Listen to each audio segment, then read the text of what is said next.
नमस्कार। खबर गांव शहर बुलेटिन में आप सभी का बहुत बहुत स्वागत है। मैं आपके साथ हर्ष चौधरी और आइए बुलेटिन देखते हैं खबर गांव से लेकर शहर तक की हर एक बड़ी खबर फटाफट अंदाज में। तेज गर्मी झेलते लोगों के लिए राहत भरी खबर। मौसम विभाग ने कहा कि 13 मई के बाद राजस्थान को छोड़कर देश में कहीं भी लू चलने के आसार नहीं। हालांकि 11 से 13 मई तक दिल्ली, पंजाब, हरियाणा, उत्तर प्रदेश और आधे मध्य प्रदेश में गर्मी बढ़ेगी।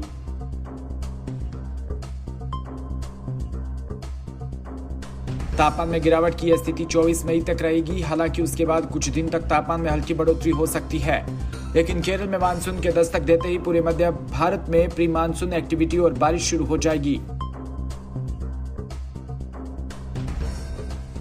एक और अच्छी खबर है कि इस बार अंडमान में मानसून केरल से 12 से 13 दिन पहले पहुंचेगा। यह आमतौर पर 9 से 10 दिन पहले पहुंचता है। केरल में मानसून के पहुंचने की तारीख 1 जून है। इस हिसाब से अंडमान में मानसून 18 मई तक पहुंच जाएगा। हालांकि देश में मानसून की दस्तक केरल से ही मानी जाती है। मौसम विभाग ने अंडमान में जल्द मानसून पहुंचने की घोषणा नहीं की, लेकिन वैज्ञानिकों का मानना है कि इसके पूरे आसार है।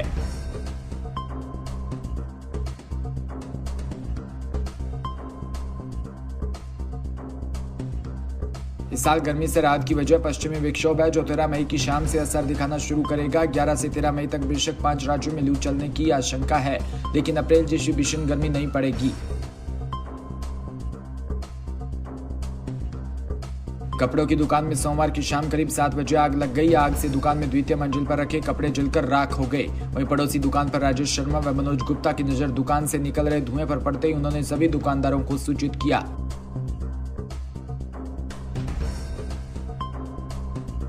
जिस पर सभी दुकानदार दुकानों पर रखे पानी की टंकियों को लेकर दौड़े व कड़ी मशक्कत के बाद आग पर काबू पाया, लेकिन तब तक दुकान में रखे कपड़े राख हो चुके थे।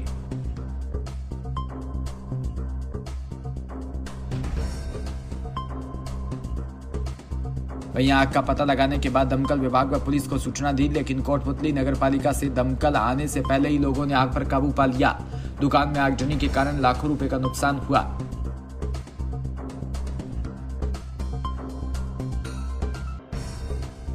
सूरतगढ़ में इंदिरा गांधी नहर परियोजना की बिरदवाल शाखा में नहरबंदी होते ही फिर से बम मिलने का सिलसिला शुरू हो गया। ताजा घटना उदयपुर गोदारण गांव के 3 MSC के पास की है। ग्रामीणों को नहर सूखने पर बमनुमा वस्तु नहर में दिखाई दी, जिससे एक बारगी सनसनी फैल गई। सूचना मिलने पर राजियासर पुलिस मौके पर पहुंची। पुलिस के उच्च अधिकारियों को बम के बारे में जानकारी दी।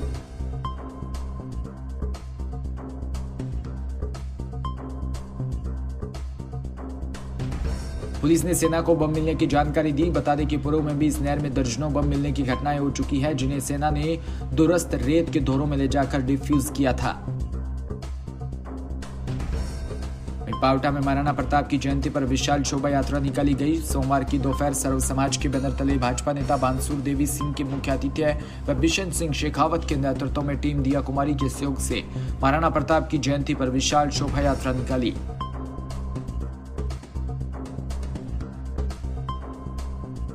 जिसका शुभारंभ भोनावास धर्मशाला से किया। शोभा यात्रा में महाराणा प्रताप के जीवन पर आधारित अनेक झांकियों का प्रदर्शन कर डीजे पर देशभक्ति के तराने गाए जा रहे थे।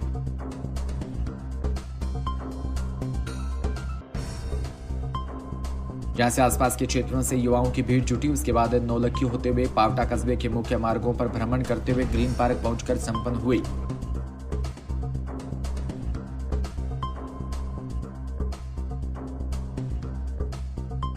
अमरेली जिले के गुरबख्शगंज पावर हाउस के अवर अभियंता अमृतपाल का लेन देन को लेकर तथाकथित ऑडियो वायरल होने से बिजली विभाग में हड़कंप मच गया। मामला गुरबख्शगंज थाना क्षेत्र में स्थित पावर हाउस का है।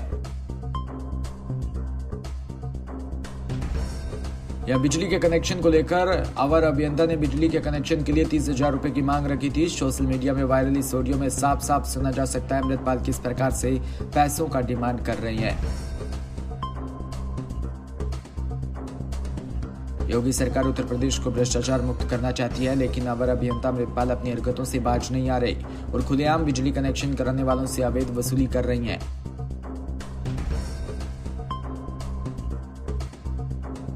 रायबरेली जैसे छोटे शहर में प्रतिभा खोज के उद्देश्य से फैशन शो का आयोजन किया जा रहा है। आगामी 29 मई को ग्रैंड फिनाले आयोजित होने से पहले आज ऑडिशन शो किया गया, जिसमें मिस एंड मिसेज रायबरेली 2022 के नाम से आयोजित इस फैशन शो में लड़कियों व महिलाओं ने बढ़ चढ़कर हिस्सा लिया।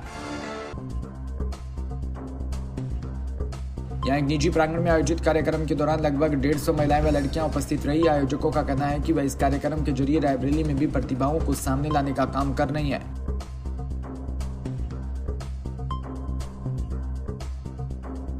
वहीं प्रतिभागियों का कहना है कि ऐसे कार्यक्रम का हिस्सा बनना चाहते थे, लेकिन अवसर नहीं थे। जब रायबरेली जैसे छोटे शहर में ऐसे अवसर उपलब्ध हो गए तो उनके लिए खुशी की बात है।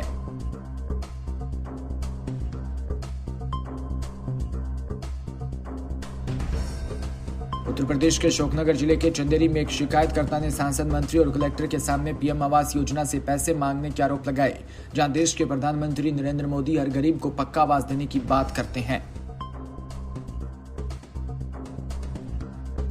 वहीं चंदेरी नगरपालिका के पदस्थ कर्मचारी बिना रिश्वत के प्रधानमंत्री आवास पास नहीं कर रहे। ऐसा ही एक अजब और गजब मामला सामने आया चंदेरी में, जहां गुना शिवपुरी संसदीय क्षेत्र हरेश्वरी चंदेरी में बैठक ले रही थी, जिसमें चंदेरी के एक व्यक्ति मोहित कोहली ने चंदेरी नगरपालिका में पदस्थ उपयंत्री जयदीप शाक्यवार व भ्रष्टाचार के आरोप लगाए। उसने कहा कि हमसे चंदेरी नगरपालिका में पदस्थ उपयंत्री जयदीप शाक्यवार के द्वारा प्रधानमंत्री आवास स्वीकृत कराने के एवज में 20,000 रुपए की रिश्वत मांगी। यहाँ तक कि उसने कहा कि रिश्वत नहीं देने पर उसके मकान की जगह किसी अन्य मकान का फोटो खिंचवाकर यह कारण बताकर उसका आवास निरस्त कर दिया जाएगा। संबंधित व्यक्ति का पक्का मकान है। उससे सभी प्रशासनिक अधिकारियों के सामने नगरपालिका के उपयंत्री पर रिश्वत मांगने के आरोप लगाए। शिकायतकर्ता मोहित कोहली ने बताया कि इस बात की वह शिकायत नगरपालिका सीएमओ से लिखित तौर पर कर चुका है और उसने शिकायत के साथ सबूत के तौर पर साक्ष्य भी प्रस्तुत किए,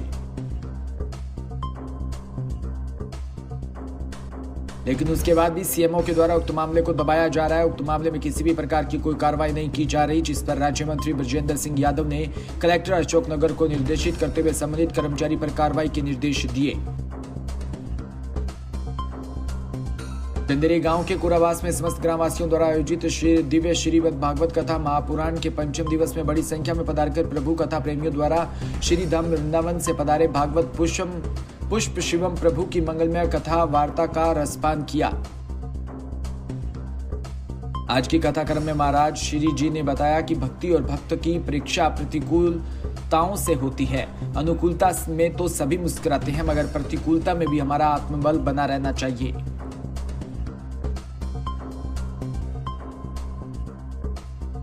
अशोकनगर जिले के चंदेरी थाना क्षेत्र में एक भयानक और दुखद सड़क हादसा सामने आया, जिसमें खाई में मोटरसाइकिल गिरने से एक बाइक चालक की मौके पर मौत हो गई।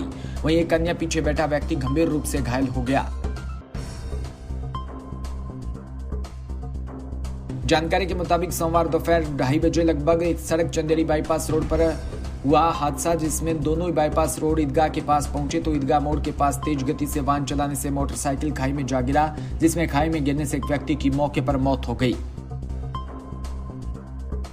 फिलहाल इस बुलेटिन में इतना ही और तमाम खबरों के लिए आप जुड़े रहिए हमारे साथ। नमस्कार।